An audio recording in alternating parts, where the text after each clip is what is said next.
welcome to today's webinar, Understanding the PMI Talent Triangle. PMI's view of project management has been undergoing a transformation for many years now. The original 1996 Guide to the Project Management Body of Knowledge has been criticized for being too execution-focused. Its view of project management is ideal for managing projects where you're a vendor who has just been handed a signed contract with a client, and you must now start delivering on the promises made in that contract using your own or subcontracted resources. It even works well when you're an internal delivery team within an organization and you're handed down an edict from on high requiring you to deliver certain outputs within certain constraints. Where it fell short, however, was in describing the involvement of project management earlier in the process, helping to understand who the key stakeholders are, understand their requirements, and setting expectations on what's achievable and determining realistic constraints, long before contracts are prepared or the official edict is pronounced. Adding a 10th knowledge area, stakeholder management, to the 5th edition of the PMBOK Guide helped to get project managers thinking more about the business stakeholders and their needs and their expectations. Additionally, PMI created a new certification, the PMI Professional Business Analyst, and its Business Analysis for Practitioners Practice Guide, to add techniques for understanding underlying business processes and determining how requirements are defined, and adding all that to the project delivery model. Now, with the restructuring of the certification and recertification system under the PMI Talent Triangle, PMI is bringing even more focus to project management related skills needed at the early concept stages of a potential project, long before project execution activities begin. My name's Kevin Aguanno. I've been in the project management community for over 30 years now. I've written lots of books on project management related topics and DVDs and audiobooks. I teach project management at the university level. I'm a classically trained project manager, but I'm also trained in agile project management methods as well. I've got a deep, rich experience in managing large, complex projects. And my experience and give back to the community has been recognized through fellowships being awarded by both the Project Management Association of Canada and the Association for Project Management in the UK. Today, I'm going to address a couple key things. Why is PMI making this change in the first place? What was wrong with the old system that they needed to make a change? What is this new talent triangle that you're hearing so much about, and how does this affect how you can claim PDUs? And lastly, when does this change actually take effect? So why is PMI making this change in the first place? Well, there's a big difference between knowledge and competence. Knowledge is possessing an understanding of the concepts and facts needed, plus possibly the skills required to perform some work. Knowing is one thing, doing it is something completely different. Competence is the ability to apply the knowledge time and time again in the right way to achieve business objectives. Putting it another way, knowledge is knowing how to work properly. Competence is the ability to do the work properly. Many experts agree that a well-rounded project manager needs 3 types of skills in his or her toolkit. First, they need PM technical skills. The PM-specific knowledge and skills described in the PMBOK Guide, for example, like earned value management, risk management, the critical path method, etc. Second, they need general business skills. An understanding of how a specific industry or business works, plus understanding some basic legal concepts, health and safety regulations, understanding marketplace changes, financial skills such as reading financial statements, etc. And lastly, they need soft skills such as leadership, negotiating, persuasion, presentation skills, conflict resolution, and much more. A competent project manager needs to be well-rounded and needs all 3 of these different skill sets to succeed. Any good competency assessment model should look at the holistic person to determine whether he or she has an adequate level of skill in all 3 of these areas. PMI, however, has primarily focused on just the PM-specific technical skills. Well, that is until now. Ever since the PMBOK guide took on its current form in 1996, it deliberately focused on the PM-specific technical skills. Look at this diagram taken from the PMBOK guide. It indicates that project management knowledge and skills may overlap with general management knowledge and skills like business acumen and leadership, and application domain-specific knowledge and skills such as software development practices, pharmaceutical research standards, or construction methods. A competent project manager needs skills in all three areas. However, the PMBOK guide only defines the PM technical skills, and the PMP exam only tests for the PM technical skills. Well, plus ethics through the code of conduct questions, which stray into the general business knowledge and skills area a bit. While knowledge and skills are important, in fact very important, they're not enough on their own.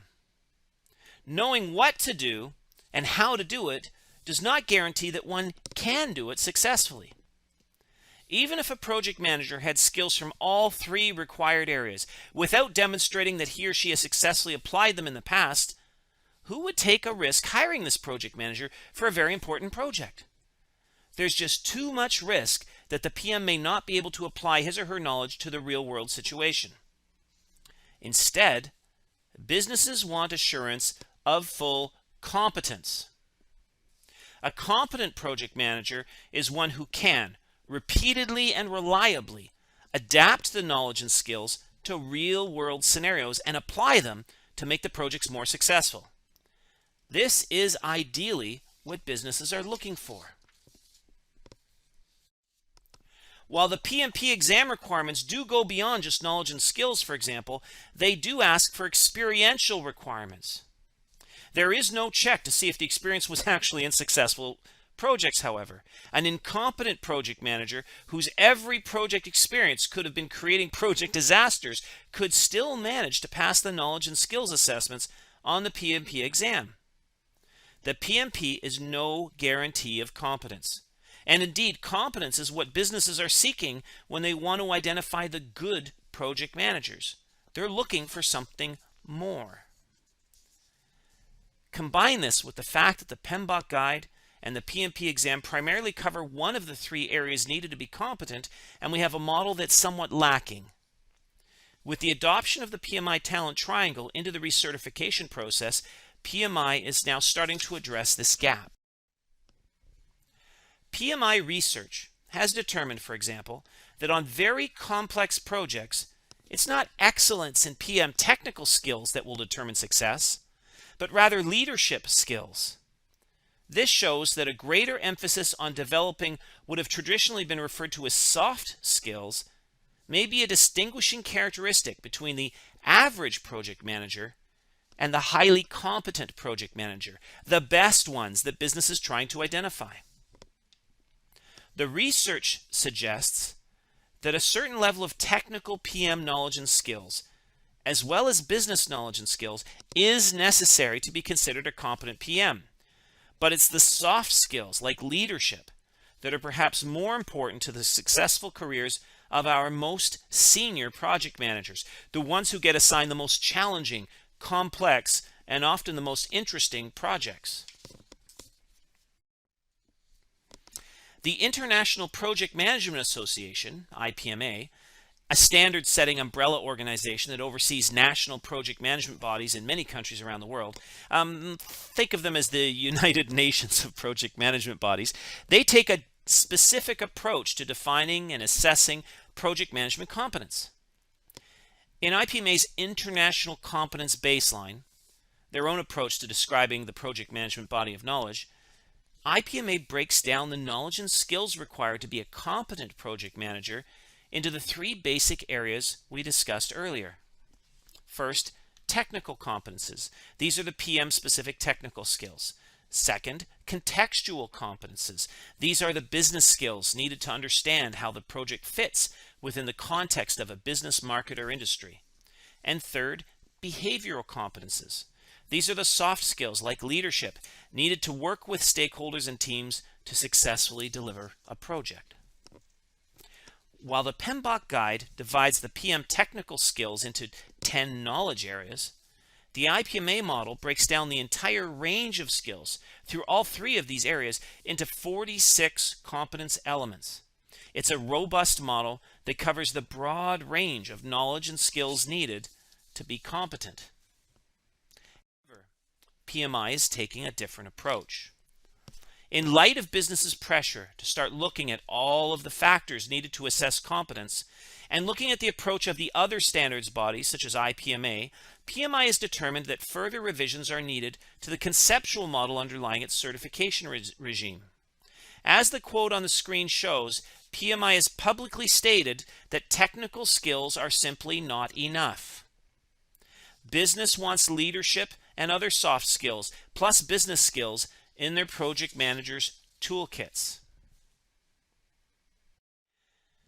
While PMI is not yet moving towards a full competence assessment, they are taking a first step in this direction by broadening the competence model used for recertification with the development of the PMI Talent Triangle. So let's look at what is the PMI Talent Triangle. The Talent Triangle consists of three areas of knowledge and skill, here represented as sides to a triangle other than overlapping circles like we saw earlier. The first is technical project management, or what I've been calling the PM technical skills, leadership, or what I've been calling the soft skills or behavioral competences, and strategic and business management, what I've been calling general management skills or contextual competences. This model is not completely new. Versions of it have been bouncing around inside PMI for many years now. It has appeared in a few PMI publications, and PMI has described it several times in quite some detail. Let's look at each of these areas, starting with technical project management. The technical project management area covers the knowledge, skills, and behaviors related to specific domains of project, program, and portfolio management. For example, for PMPs, it refers to the 10 PMBOK knowledge areas and tools and techniques that are described in the PMBOK guide. For PMI Agile certified practitioners, it refers to Agile specific knowledge and skills largely defined outside of PMI, as PMI currently has no Agile project management standard. Similarly, for PMI professional business analysts, it refers to the requirements gathering, modeling, and traceability techniques, among others, that are defined by other BA organizations outside of PMI and that PMI has defined in its standards guide. The specific items in this area will change based on the specific certification in question. Let's look at the second area, leadership. The leadership area defines the knowledge, skills, and behaviors specific to leadership-oriented skills that help an organization achieve its business goals. These include coaching and mentoring, persuasion, problem-solving, emotional intelligence, conflict management, and many more similar skills. The knowledge and skills in this area are not specific to one domain, PMPs versus PMI ACPs or portfolio management professionals. Rather, these skills tend to be relevant across all PMI certification. The third category, the strategic and business management area, describes the knowledge of and expertise in the industry or organization that enhances performance and better delivers business outcomes. It includes understanding the industry, relevant laws and standards in the marketplace, having general business acumen and the ability to provide strategic marketing, finance, or other services to the business. Like leadership, the knowledge and skills in this area tend to cross all of the different PMI certifications. So how does this affect how we claim our PDUs? Well, for a moment, let's take a look at the old PMP PDU claiming guidelines. Under the old system, the legacy system, a PMP had to claim 60 PDUs every 3 years to recertify. That is now unchanged under the new system. You still need 60 PDUs every 3 years. And those PDUs had to be claimed in two categories. That hasn't changed either. There's the education category, training, courses, self-study, things like that. And there's the give back category, where you could write articles and books and volunteer at a PMI chapter and work as a PM in the field. Those are all ways of earning give back, for example. Those two categories still exist. Under the old system, under education, you could earn a minimum of 15 PDUs every 3 years. So we had to take some education to recertify. There was a focus on education that we had to take some. The rest of our PDUs could come from Giveback if we wanted, but Giveback was capped at a maximum 45 to force us to take 15 PDUs of education. Now, there were some quirks to the system. There was no requirement to do any Giveback whatsoever. You could take all of your PDUs just through education and not give back to the community at all. And even in your education, all of your PDUs could be on one topic or just within the technical competence area, technical PM skills. You didn't have to take leadership courses or business knowledge to recertify. That's how it was in the old system. Now, under the new system, they've changed the minimums and maximums for the PDUs in each of these categories, the education and give back categories. Under the old system, the minimum number of education PDUs was 15. It's now 35 under the new system. They've more than doubled the minimum number of educational PDUs. Under the old system, you could actually have more giveback PDUs than education PDUs. That's no longer possible. Now you have to have a minimum number of PDUs in education that is greater than the maximum number of giveback PDUs allowed. So a much greater focus on education, on continuous learning and improvement. If you have one of the other PMI certifications, like the Agile Certified Practitioner or Risk Management Professional, etc., your minimum number of PDUs has also increased in the education category. And anytime you increase the minimums in the one category, that forces a scaling back of the maximum in the give back category. So it's shifted the focus more towards education, which is quite an interesting change. Now, another significant change is that the PDUs are now tied to the PMI Talent Triangle. 2/3 of your PDUs from learning now have already been allocated for you across the 3 Talent Triangle areas. You must earn the required minimum number of PDUs in each of these areas, or you won't be able to recertify. That's 8 PDUs if you have your PMP in technical project management related skills, 8 PDUs in leadership and soft skills, and 8 PDUs in business and strategic management skills.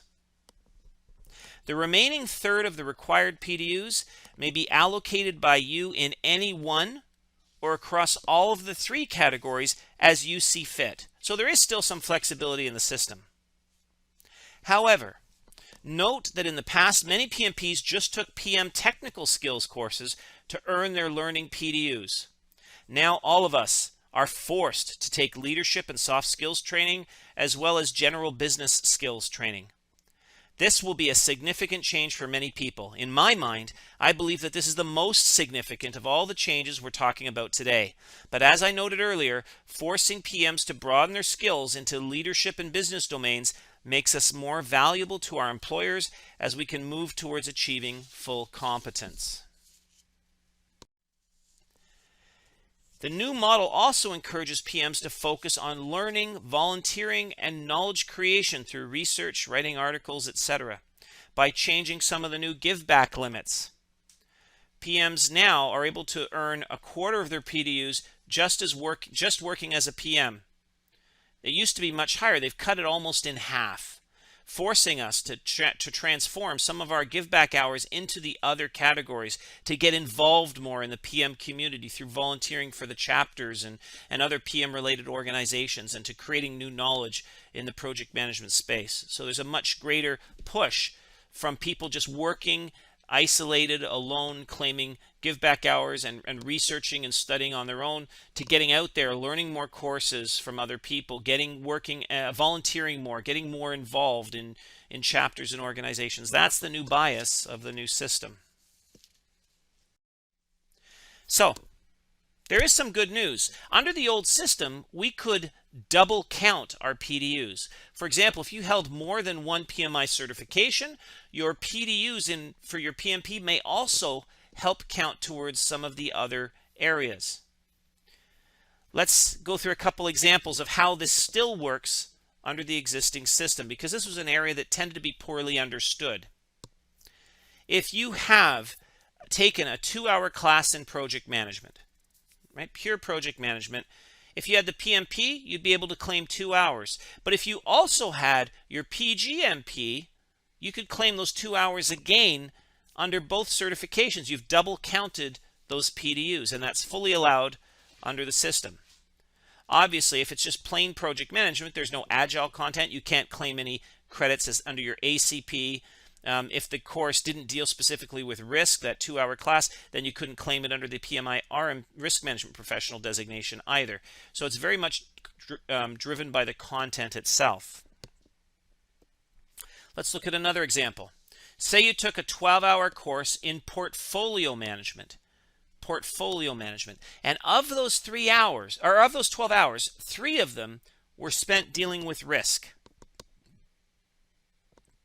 Those would break down like the following. Portfolio management professionals, PFMPs, would be able to claim 12 hours. But if they also had their PMP or PGMP, they could count the 12 hours for those too. We could triple count the 12 hours.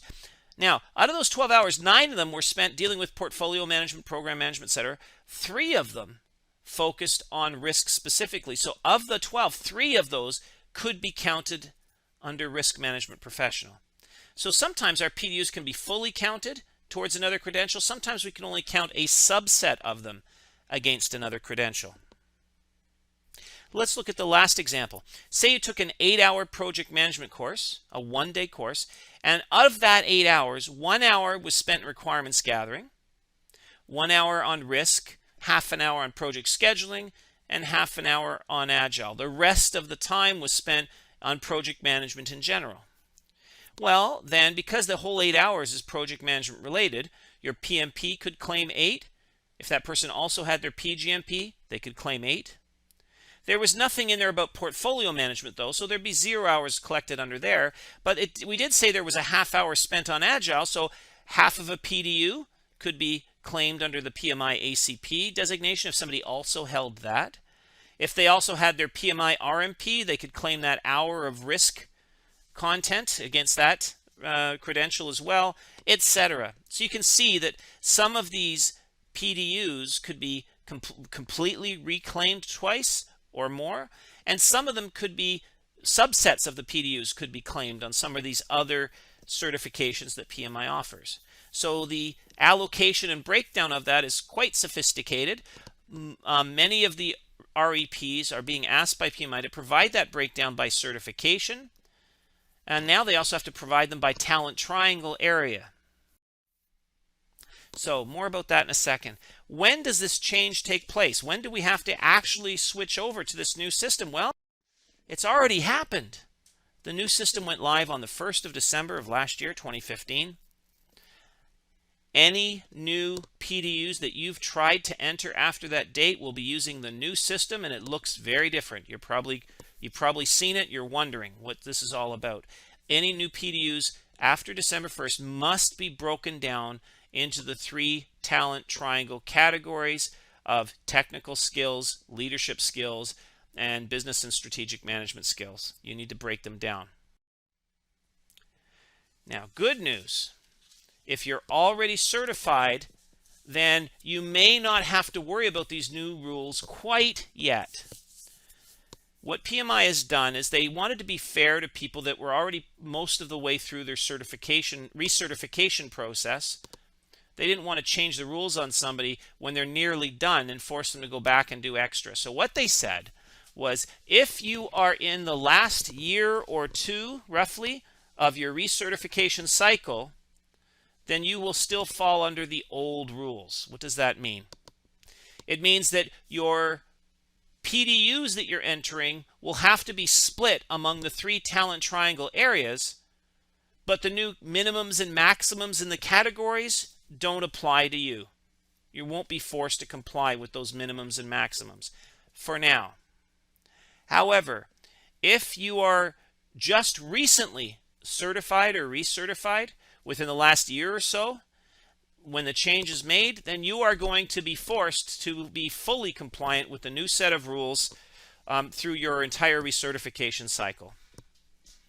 So if you are you've had your PMP recertified long ago, right? The last couple, 3 years ago, 2 years ago, whatever, and you're just coming up to your recertification window, even though you'll break your PDUs down by talent triangle areas, they will all count equally. There's no minimums or maximums on the under the education categories. Well, there's minimums. You need the minimum of 15, the old rules, but there's no maximums, and you don't have to hit so many in each talent triangle area. As long as you hit your 60 PDUs, you're good. You're in. You're recertified. However, if you are just recently recertified, you are now going to have to meet the minimums of 8 PDUs in each of the talent triangle areas, and you're going to have a minimum of 35 overall, so you've got that extra 11 you have to reallocate across those areas. You're going to be under the new system fully. So, what about any PDUs you've already entered into the system before December 1st? What happens to those? Well, they're dealt a little bit differently depending on what kind of PDUs they were. If you entered them as Category A PDUs, now Category A was the category for PDUs that are registered with PMI because it's offered by PMI itself, a PMI chapter or component, or perhaps a registered education provider. All of those courses were pre-registered with PMI, and all of those providers had to have already provided PMI the talent triangle breakdown. So when those are in your portfolio already, PMI will map those to the talent triangle areas for you automatically.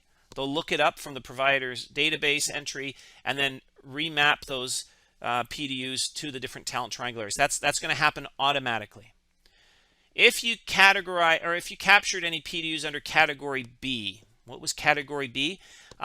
Courses offered through training institutions and providers that are not REPs, that are not registered through PMI. So maybe you took some courses at work or through a local college or university that's not a PMI registered education provider. Those PMI will transfer into a new category called General Education. You're going to have to go into that category and edit them to show how they get spread out across the talent triangle. So say you took a course at a local community college on project management or a project management related topic, and say it was worth 14 PDUs. You're going to find 14 PDUs sitting under General Education. You're going to have to log in, select that course, and edit it, and spread those PDUs across the areas: the technical area, the leadership area, or the business area. Now you can throw them all in one, technical, and call it a day if that's the nature of those PDUs. However, if you review the course materials in a little bit more subtlety, you might realize that out of those 2 days, those 14 PDUs, an hour and a half was discussing leadership. Then you could move 1.5 of those hours into the leadership column, for example. So you may want to think it through in some detail on how do you split up those PDUs fairly into the various categories. Now, this data has not been provided by the educational institution, perhaps. You're on your own in figuring out how you split them up. PMI is trusting our best judgment, our professional judgment, to split them up realistically and fairly across the categories, or leave them all in one category depending on the nature of the content. Do your best in your professional judgment to figure out how many of those PDUs need to be in each category during this transition period and get those moved over. Similarly with Category C PDUs, that was self-directed learning. If you read a book, or if you took a webinar that did not take attendance, that couldn't prove that you completed the webinar, then that would go under Category C, self-study. you still have to categorize those across the PMI Talent Triangle areas, and those would be moved into general education as well. Some webinars, people take attendance, and they can verify that you attended for the whole event. So those ones could be categorized under category A or B if you can prove that you attended and completed, if there was a completion certificate of some kind, for example. And then there's the Giveback PDUs, categories D, E, and F. So the category D, which was creating project management knowledge, writing articles and creating presentations and writing books and things like that, those got moved into other Giveback, along with any volunteer hour PDUs that you earned. Those would move into other giving back. And category F, which was the PDUs for working as a professional, those got moved into a category with a similar name called working as a professional. And again, the number of hours that you get credit for, the number of PDUs that you get credit for, may change based on whether you fall under the old rules still if you were grandfathered in, or if you have to comply with the new rules. So be careful about those ones.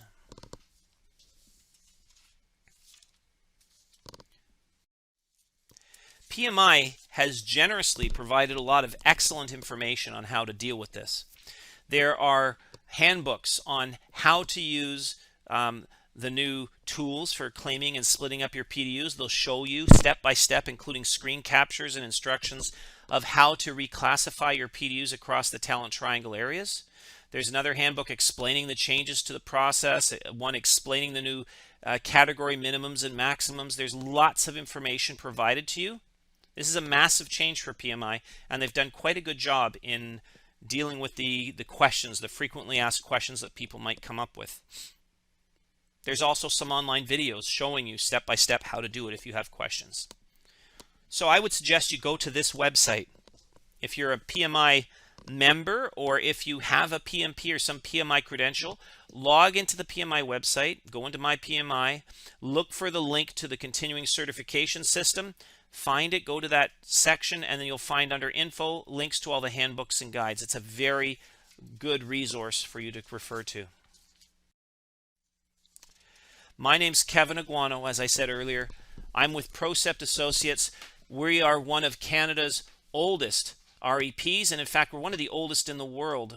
It has a charter global status with PMI. It's one of the first several in the world, and we're more than happy to help you work your way through these changes. If you find yourself struggling in understanding how to claim your PDUs or how to split them up, give us a call. We might be able to assist you. My email address is on the screen. If you cannot reach me, contact sales@procept.com, and somebody there will definitely be able to help you. If you find yourself coming up against your recertification deadline and you're missing PDUs in one of the other areas, if you're missing PDUs in business and strategic management, or if you're missing PDUs in leadership and soft skills training, contact us. Come to our website, www.procept.com. We have all kinds of online training options and classroom training options, but the online ones are convenient. They're self-study, self-paced learning. You can do them at midnight if you want, and if you have a spare hour, you can pick away at them over lunchtime and earn your missing PDUs at your own time. Many of the options are very inexpensive and easy to afford. It's an easy way for people to catch up on those other categories they may not be familiar with. Again, thank you for your time. If you have any questions, don't hesitate to contact us. Bye for now.